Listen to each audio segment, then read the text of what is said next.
Well, hi, this is Ken with Village Green, and today I wanted to do a spotlight on Steve and Madelyne's home here in Allen.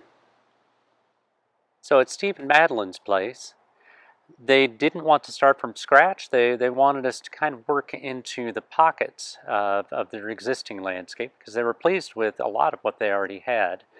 So they had an established landscape, and we just wanted to work in some of these pockets. They wanted some height on the corners, so we used this is an Oklahoma redbud, and we have one on each corner. These are one of the first blooming plants of the year. In fact, I have seen the blooms poking through snow on top of the limbs as they come out of bloom. Then down below, we wanted to add some color, and they originally had some annuals here, but they wanted something that was more consistent color without having to replant every year. So again, they wanted to simplify. So these are flirt nandinas, and they'll get 1.5 to 2 feet tall, somewhere in that range. And then another little bit of color is this red yucca. This is going to bloom.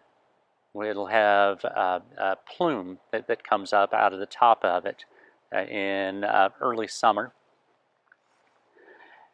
And then in front of windows, what we like to do is to have plants that get maybe just a little above the top of the windowsill, just enough to where you can see them as you're looking out the window, but we're not screening the window.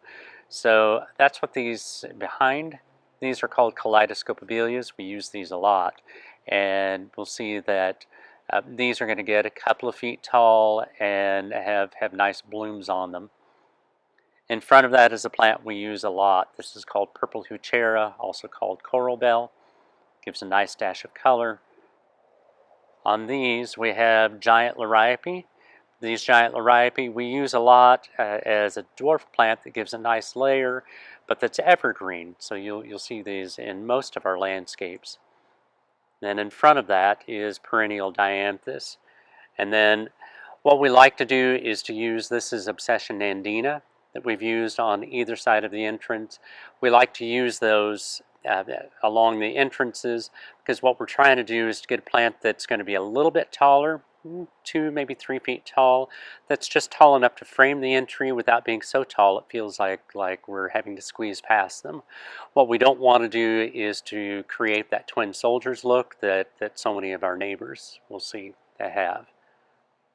And then we just repeat that pattern as we work on across the landscape, the giant liriope and the kaleidoscope abelia and the heuchera, the redbud as framing tree, ornamental tree, and then the red yucca below. So that is the landscape for Steve and Madelyne. This is Ken with Village Green. If you like these videos, please subscribe to our YouTube channels and send them on to your friends and family. Village Green, growing plants, growing people, and growing relationships.